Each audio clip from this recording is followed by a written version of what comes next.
Some reduced visibilities in some of the areas as visibility continued to be an issue with those 45-mile-per-hour winds and those light to moderate snow showers moving across. Snow showers will continue for the next few hours. We could see some accumulation upwards of about a half-inch. Some areas seeing that already. And then the wind advisory continues until midnight. And as we head into the overnight, those temperatures are going to drop down into the lower teens and wind chills near or even below zero as we head into the morning hours tomorrow.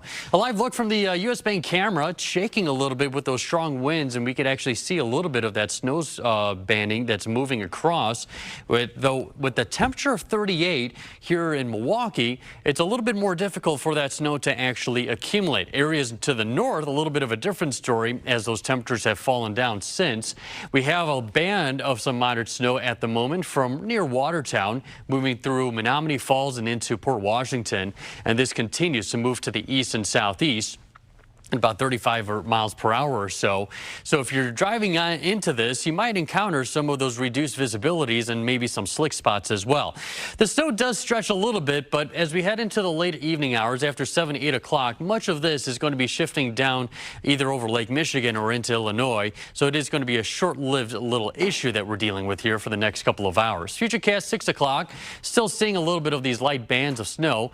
By 9 o'clock, skies are going to start to clear, and that's going to allow those temperatures to fall, but the snow does come to an end, and afterwards it is going to get pretty cold. The cold front that's coming in here, certainly running up to its name here, with that cold front moving down to the southeast. Behind it, cold air from Canada surging in here, and highs will be back into the upper 20s for tomorrow. 30 on Friday, 40s for the weekend, but we'll be watching out for rain showers on Sunday and Monday as well.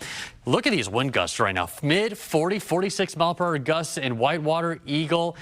50-mile-per-hour gusts in Sheboygan and Elkhart Lake. You could get just a light snow band and you get those strong winds. It is not pleasant to be out on the road. That's why we do have that wind advisory until midnight for tonight. As we head into the morning hours, winds will subside a little bit, but still breezy as you're waking up. Heading to work for your Thursday, we'll be seeing gusts around 25 to 30 miles per hour. We have to wait all the way until Friday for those winds to really subside and get a little bit more pleasant, even if you just need to walk the dog.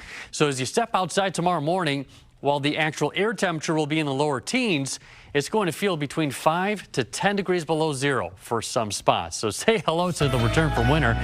29 for the high tomorrow, staying below freezing. Normal high for this time of year is 40 degrees, near 30 on Friday. 40s, though, do return here for the weekend. Pick day of the weekend will be Saturday. On Sunday, could have some scattered isolated rain showers. That carries over into Monday. And then some cooler air fills in here as we head to Tuesday and Wednesday next week, back into the lower 30s. So cold, a little warm,